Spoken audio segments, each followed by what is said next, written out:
Hello, happy Tuesday. Lots is happening in the world of publishing. So, even though today's live stream is going to be myth busting, I've got, I think, four myths I'm going to talk about as far as book writing, book publishing go. But there's news. There's news happening in the publishing world. So, I definitely want to share those tidbits to get us rolling. And while we are giving folks a moment to join in, couple of things to know. The first thing to know is Self Publish and Succeed Live is happening on October 10th. It is a 12-week course where you can work with yours truly. We are going to position your book for marketing success. So, whether you work with book launchers for the editing, design, publish, and promote part after or not, you will be set up to have a book that is going to have readers, be set up to achieve your goals, and have a really strong hook, really clear reader. And over those 12 weeks, we're going to work together to actually get that first draft done. So it is going to be a powerful 12 weeks, and I cannot wait. So the link to join is selfpublishandsucceed.com/live class. It starts October 10th. Today, if you're watching this live stream, the day it comes out is the last day to get a cover design included. And I gave away almost all of our books. When I was at FinCon, I cleared my shelves of all of our awesome client books. Otherwise, I would be showing you some of our beautiful cover designs right now to say, wouldn't you like your cover to look like these? And have your book positioned with a killer title, awesome chapter titles, the whole works. So it's going to be awesome. Selfpublishandsucceed.com/live class. All right. So before I get into the myths, which is what we're talking about today, a couple of pieces of news that I wanted to take a moment to chat about. First, Spotify. We've all been waiting for the news after Spotify said they were buying Findaway Voices, and they paid $119 million for Findaway Voices. So you know they're serious about audiobooks and the potential of audiobooks when they're putting that kind of money into the purchase. And so we've been waiting since the deal closed in July. We've been waiting to see what was going to happen. And audiobooks are now live for purchase on Spotify. There's 300,000 audiobooks, which is not very many. So it's a pretty exciting time to be an independent self-published author, because all you have to do to get your book on there is list it with Findaway Voices. I've got a video, a brand new video talking about it, showing you some cool things. It will be coming out Tuesday of next week. So check that out. But it is very simple. My book was on there. It took a minute to find it. I didn't find the search feature on Spotify to be very good yet. They show you a selection of books, but if you're searching for specific titles, it was a little trickier to find them. It took a little bit of work to find my book and a few other titles that I wanted to see if they were on there. But it's exciting. I think that they have the potential to really give Audible some competition.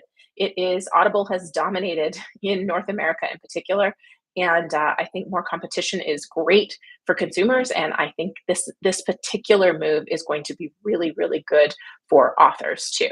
So that was the first piece of news. People are joining in. So hello, Scott. Welcome from Coburg, Ontario. We've got Bill Miller coming from Bristol, Connecticut. Efren Delgado from wherever in the world he is currently. I know he previously was in Washington, D.C. for a trip. Benny Bullock, hello. Bill found his book easily on Spotify. That's great. I'm so happy you found it. I found it a little tricky to use their search feature and pull up the books, but I did search the day after they announced it. So I would suspect they are improving things on a regular basis right now. All right. So the other news that I just wanted to share before we get into the myths is that Amazon has announced they are going to make some adjustments to their ebook returns. And this is good news again for self-publishing authors, because currently their ebook returns are 14 days, and you can read the entire book and still get a return. And there's been no controls, nothing on it. And as you may or may not know, Amazon can be so generous with their return policies because they don't pay the return. You do, as the author, as the publisher. So it's been a little bit of a point of frustration. And then, in the last few months, there's been a TikTok trend where one video in particular, I think, had like 17 million views, where it was encouraging people to use this little loophole to, download so and so's book, read it, and then return it, and then download so and so's book and read it and return it. And as long as you did that within 14 days, you get your money back. Maybe the TikTokers don't realize that that hurts the authors and the publishers, not Amazon. But regardless, Amazon says there was no blip, there was no increase in returns. I don't believe them, because how do you have a video with 17 million views and have that not impact returns? But regardless, they have now announced that by the end of the year, they're going to have a limit on ebook returns, so that if somebody has read more than 10% of the book, they will not be able to make that return. So that is a positive move for authors. It's a step in the right direction. Authors Guild wanted them to only have a 48-hour return window. They could have done also something like what they've done with Audible, where they maintained the 1-year return window, but they give publishers back, or they don't charge publishers for the return after 7 days. So they could have done something similar for the ebooks, but this is a step in the right direction. So positive news. Okay, Aubrey is in the house too, so welcome. Okay, so myths, my friends. I'm sure that you can all come up with some myths, and I think that will be our first question of the day, our participation question. What is something that you know is a myth, but many people believe when it comes to writing, publishing, or self-publishing a book? So go ahead, post your myth. Might be one of the 4 that I've selected for us to chat about today, but that will be our first participation question, first prize that will be the participation. You know what I mean. All right, and while you're doing that, there's lots of myths. Many people still believe they need a literary agent. I was just on a forum today, an entrepreneur group forum that I'm in, and somebody was asking for tips to get a literary agent because their book is written and they think that's the next step. They also, other people also think that being an author means you have to be a good writer. So those are some myths we're going to talk about. I'm curious to see what myths you guys have. And of course, if you're watching the video on replay, you can still play along, so you can post in the comments below. And anybody who comments the day a video is released gets entered to win our hashtag No Boring Books swag. And Angela, by the way, thanks for being here, Angela. I believe we still have a couple t-shirts left. We have magnets, and I think that's it for our what we're calling vintage book launcher swag, because all of our new swag that we're ordering, this is our old logo, so this is vintage. All of our new swag will have our new logo on it, and so we're clearing out all the old swag first. And of course, if you have not read Self-Publish and Succeed, that is a prize as well. Okay, so the first myth, let's see. Oh yeah, the first myth: I am not good enough to. I'm not a good enough writer to be an author. Sorry, stumbled on my words there. I'm not enough. Okay, this is where I would, cut, and the video editor would put in my bloopers and go, okay, you can do it. You can do it on the 3rd try. I am not a good enough writer to be an author. That is my first myth of the day. And the reality is, writing a great book has very little to do with being a great writer, especially when it comes to nonfiction. Nonfiction is more about the ability to see things in a slightly different way than everyone else, to explain the message, the steps, the perspective in a way that can connect with your reader. It has a lot more to do with hiring great editors than it does with being a great writer. So clarity of your message, clarity of vision for a project, that is more important than actually being a good writer.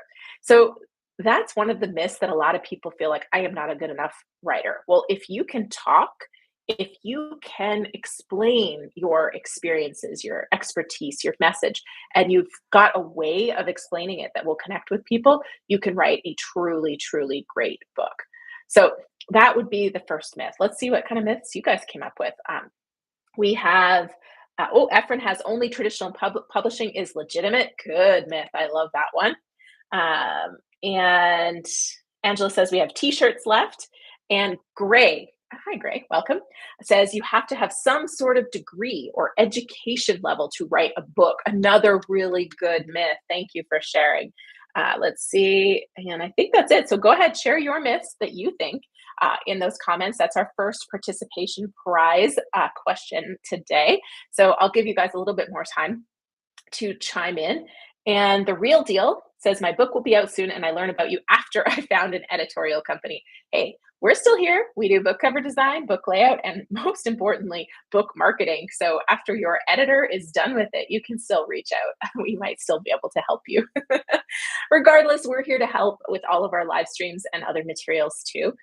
We also will have a book marketing course that's coming out later in the year, which will help you pitch your book to other people's audiences. So that might be of interest too. But regardless, we're happy to have you here now. Okay, and Bill, oh, good one. I like this one. Everyone has a book in them. Not really always true, but more than one might think that's true. I like that.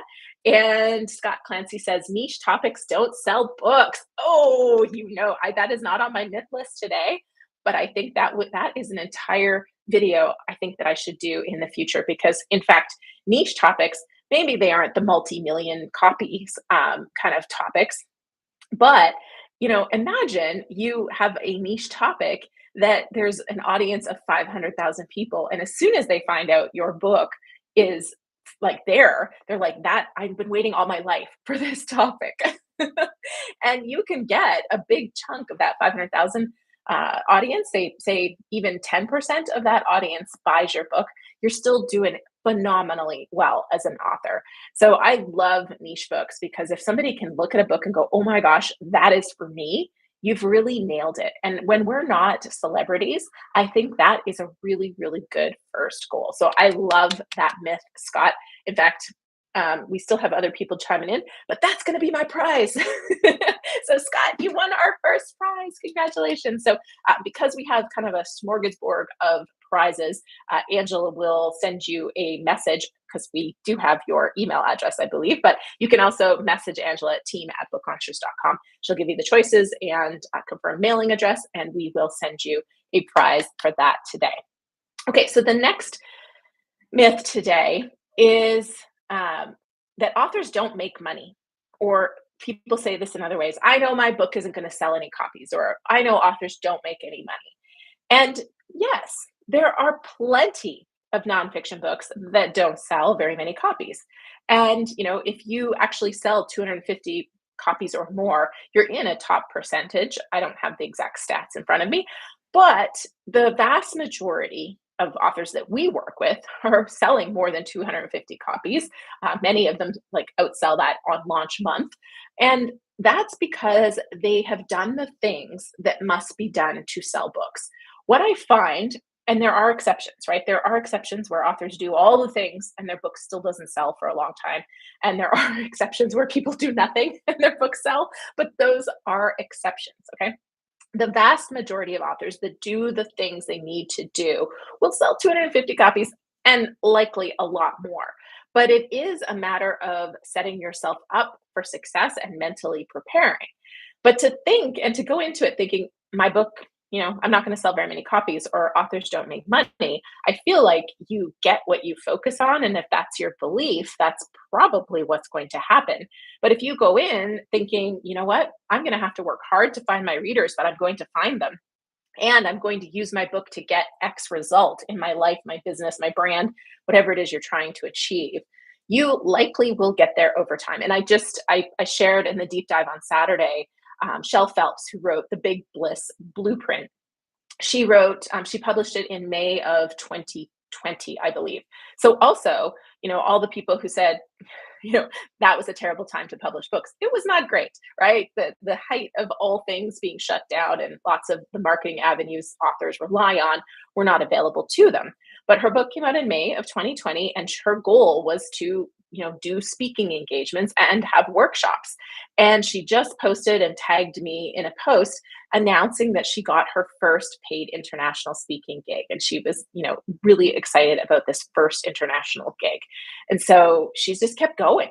I've been following what she's been doing after she left our service, and she's just kept working it.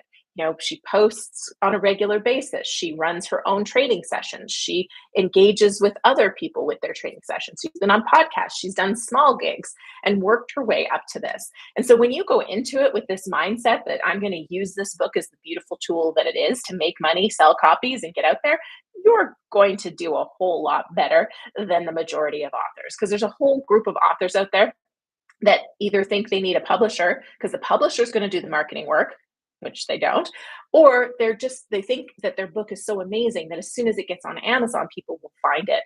But the sad reality of that is that you have to teach Amazon who's going to buy your book, and make sure that people go to Amazon, buy the book, post reviews, and all those things. And Amazon will help you sell a few books, but it's hardly going to be, like I said, there's exceptions, but it's hardly going to be the thing that works. So, if all that sounds like work, doing stuff every day, posting on a regular basis, going on podcasts, building your audience, getting people to sign up for regular updates and tips and strategies, yeah, creating success in anything is never an accident, always takes work.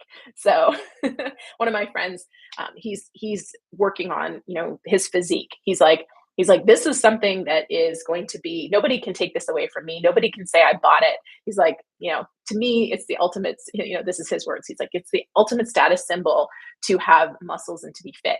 But it's hard work, and he's working at it every day. But that's kind of his point. It's like, there's no luck involved in creating this ideal physique. It is regimented, disciplined, consistent effort that's doing it. And a lot of times, that's what success takes, my friends. I'm sorry. I'm sorry. I know you're looking for that magical button that is going to make everything happen easily.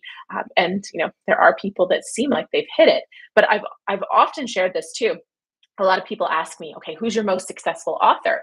And I could say certain names, but to say that that person is my most successful author when the reason their book sold thousands of copies in the first few months is because they spent the last 5 years or the last 10 years building this massive audience, it's not really fair to say that that author is, necessarily my most successful when there's people like Shell who started with, this was the book was going to grow her business, and she was starting with no audience and building from there. I kind of think that's a phenomenal success personally. Or one of the ones I talk about all the time now is Robert Bell getting the TED Global Ideas Talk, and now he's coming out with another book. Those are pretty cool successes in my mind because they started with, an idea and built it from that idea. So, okay, I took a little tangent. I get excited about this. So that was my second myth. My third myth I alluded to when I kicked off this conversation, and that is that you need a literary agent to be published, or like Efren said, I think it was Efren, that you need to be traditionally published for it to be legitimate. In a lot of ways, that was one of the things I believed before I self-published my first book. I kind of had this feeling that self-publishing wasn't legitimate because I had all these friends that got book deals and I got turned down. But then, I wrote the book that I thought needed to be written and had it outperform all of my friends that got traditional book deals, and got it in all the same places and got to do all the same things or even more than a lot of them did with their book. So, ultimately what I realized was that with self-publishing, you're in control. So you get to make the decisions, and you are also the one that get to enjoy all the benefits. So if you do have a book that's selling thousands and thousands and thousands of copies, that money is going in your pocket. You're not sharing it with the publisher and watching them take 80% of the royalties while you're out there going city to city or doing whatever it is that you're doing to market your book. You have the control over the content, you have all the rights, and you're keeping all the royalties. So that is a huge benefit. But you don't need, even if you get a traditional deal, you don't need a literary agent. It can be beneficial. I do recommend people pursuing foreign publishing. I do recommend you get a foreign rights agent because there's lots of nuances in different countries, and an agent will protect you and guide you and have the contacts that can help you if you are an author that is, getting contacted by publishers in other countries, which can happen. We've had authors in that have sold a lot in Europe or in India, and they've pursued publishing deals or rights for those countries, the sale of those rights, I should say. in those countries. And I think a foreign rights agent can be invaluable in those situations. But if you're publishing in North America, you can self publish without an agent. And you can publish. And if your book is something that's selling well, that's a topic that is in demand, it's possible that a publisher will publish you. We've had a handful of our clients get publishing deals that they were very happy with just by going down the road of creating a great book and it putting it in front of the right people sometimes or having connections, but it took creating the book along the way for people to see the value in it. But that can be a way to do it too. You don't necessarily need an agent, and in many cases you're going to waste a lot of time trying to get an agent, and then they spend time shopping you around for a deal at the end of the day that you may not even want to sign, and so you can lose a tremendous amount of time. So it's one way to do it, but for many authors, it's not. It's definitely not the only way to do it, and it's actually not even a desirable way when you understand the options and opportunities out there for you. Okay, let's see. Let's see. You work better only when you're inspired. That's a myth for sure. Thanks, Gray. You should always write even when you aren't inspired. You never know what you might come up with, right? Until you surprise yourself. Ooh, I like that. That's really, really cool. And that's true. I found, I actually rarely feel inspired to write. I like writing once I get going into a groove of it. But what I find is I have to schedule it and make myself sit there. And I turn on a timer and I'm not allowed to do anything else until that timer goes off. And often I come up with really good ideas doing that by just forcing myself to do it. But yeah, if you wait to be inspired, some of us will never write because I'm always inspired to do something and it's often not writing. So, okay, let's see. There's questions. I'm not actually sure. Aubrey has a good one. If you write for everyone, you write for nobody. That's a great one. Um, I'm not sure. There's a few questions about will you cover self publishing via ebook and a few other things. That might have been about when I'm talking about the marketing course or Self Publish and Succeed Live. Self Publish and Succeed Live is more going to be geared towards writing a book. We'll talk about positioning it. We will talk about editing, design, and other pieces that need to happen. But mostly, we're going to focus on helping you create a really, really solid, well positioned first draft of a book. The marketing course that we will do later in the year is only really on pitching.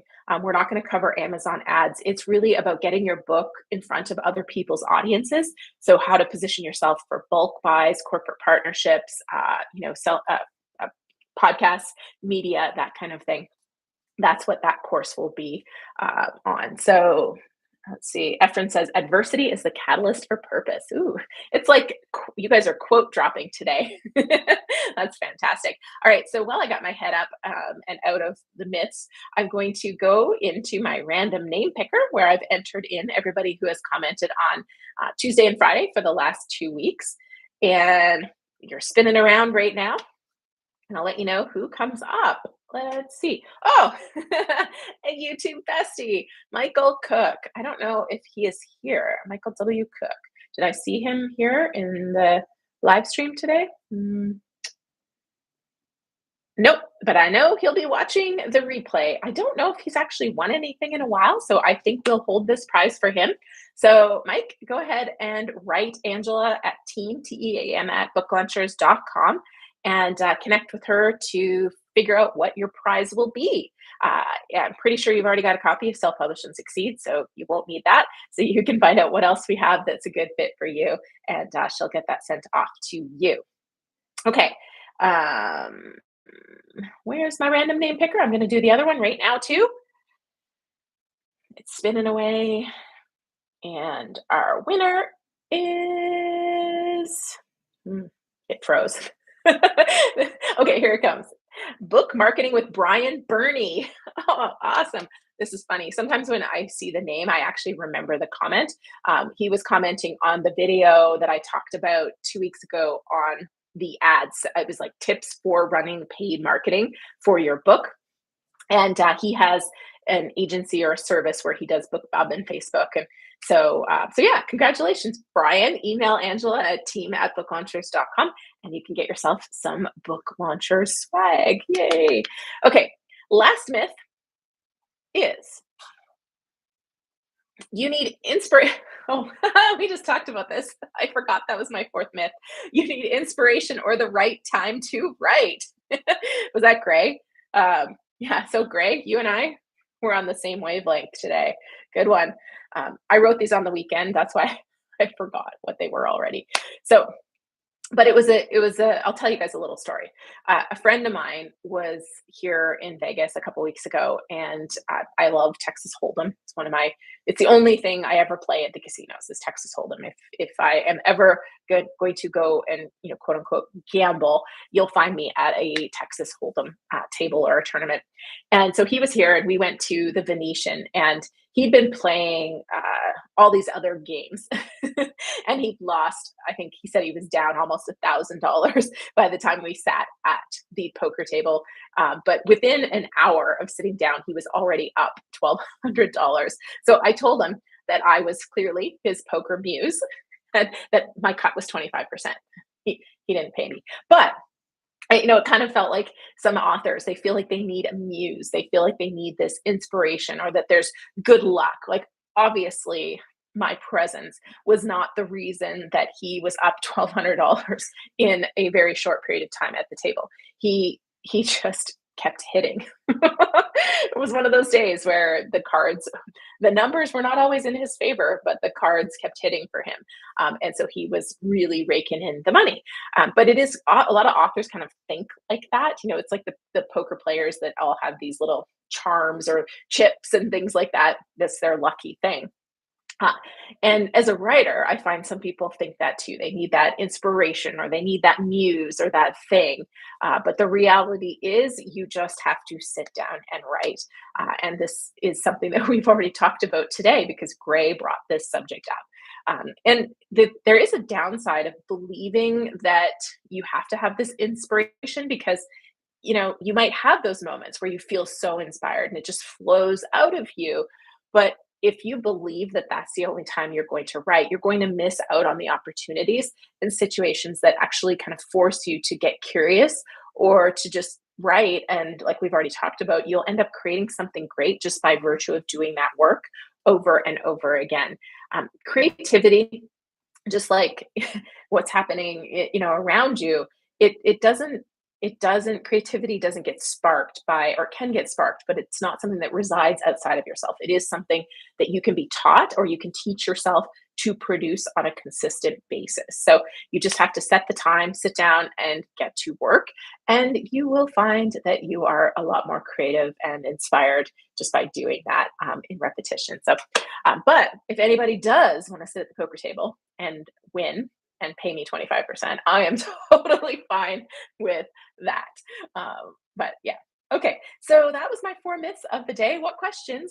As always, if you haven't been to a live stream, Angela, who is our operations manager at Book Launcher, she almost always joins me for these, and she collects your questions along the way and posts them for me at the end.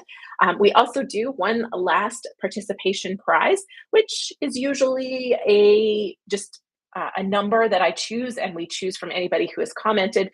And today is September 27th. So we will do 27 comments backwards from Angela, who just posted question one. So, Angela, 27 people up from your question one. So yeah, I think I answered that one of Gregory I think he was talking about one of the other courses. I'm not sure if it was something else though. So Gregory, if you want to clarify, you are welcome to do that. Let's see. Why do I always give the family gold away? I am here to serve and support you, Edward. So if there's any other gold that you're looking for, I am happy to share. Let me know how I can help, especially right now because I'm taking questions. Efren, hey, you won. I don't know if there's anything that we have that you haven't won. That we have left. If there is not, then you are welcome to choose a lucky winner. But if there is something you'd like, email Angela at team@booklaunchers.com and she will hook you up. Congratulations and thank you as always for being here. Okay, some of what we would consider mundane things are extraordinary to others. I like that, Scott. I like that. Thank you for sharing. I'm just seeing if Angela has any other questions. Otherwise, the other thing I'm looking for is new topics for our deep dives coming up. For those of you who missed Saturday, we had a deep dive where we went into marketing strategy. It was, I actually did a pretty intensive presentation talking about all the ways to think about your book and position it for marketing, and then talking about what to do if your book isn't selling. But I'm open to other deep dive ideas. One of the deep dives that I will not do, that I do get asked for, is, can you show me how to upload a book to Amazon or to Ingram? I don't know how to do that. I mean, I do, I've done it, but that's not something that I would do. Oh dear. We need a moderator. Thank you. Angela was on that. Thank you very much. All right, Real Deal, Efren has given you the prize of the day. So thank you, Efren, and congratulations, The Real Deal. Okay, question 2, The Real Deal need help with public speaking. Okay, awesome. So, I mean, everybody has a different idea. We had a live stream a few times ago where somebody talked about Toastmasters being a great way to go. So if you've got a local Toastmasters, I've never gone to Toastmasters personally, but that I know a lot of people who recommend it and find that as a great way to get comfortable public speaking. What I personally did and still recommend to clients is, depending on what your topic is, I found local meetup groups. So, when I started speaking, I was in real estate, and I found a local real estate investing group, and I offered to give a little talk on a subject that was relevant to the local market and local investors. And I started to do that in other markets. And I also kind of ended up getting thrown onto a big stage, which was not necessarily the ideal way to go. Um, but starting small is really good, because you can pick a topic where you can stand up and deliver value. And what I find is, for me anyways, if I'm focused on giving somebody amazing content or helping them with something, I'm not thinking about myself. I'm not thinking about how the audience is judging me. I'm focused on trying to help. And that helps me be more comfortable when I speak, versus when I'm thinking about, okay, I want to be a speaker, I want to speak, I want to get in front of audiences. That's all about me. So that's just, that's a couple of random tips. But I do find local groups, whether, you're in an association, or you can find those meetup groups. It's great now because people are meeting again. And so it gives you that opportunity to kind of test the waters and start practicing. We also have an author, Dan Fraser, who wrote a really great book called Kick Ass Presentations. Angela can probably drop an Amazon link for his book. He's a Canadian, but his book applies to anybody giving talks. And his tips and approach are really, really useful. We also did a deep dive with him, and I posted it on the YouTube channel, I don't know, a couple months ago, but he gave some presentation tips and tactics as well, which I thought were really, really valuable. Um, okay. Hey, Mike. Hello. Emily, great to have you here.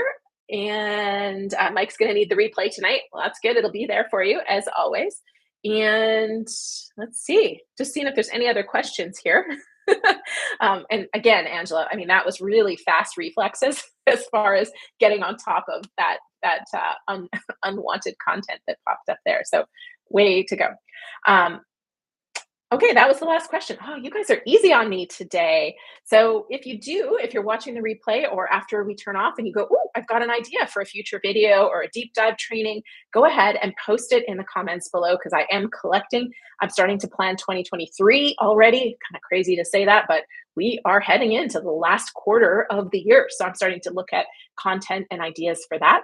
And of course, Self-Publish and Succeed live, happening October 10th. I would love to have a few of you join us and work with me, because that's going to be me teaching that whole course and working with you to draft your first #no boring book. So selfpublishandsucceed.com/live class. All right. Thank you. Oh, the book. Oh, thank you. The Amazon link for Dan Fraser's book was too long. I'll try and get it and post it in the description as well afterwards, so you guys can check it out, but highly recommend that book. That'll get you started as well. All right, everyone, make it a great rest of the day, and we'll see you back here in 2 weeks. Bye.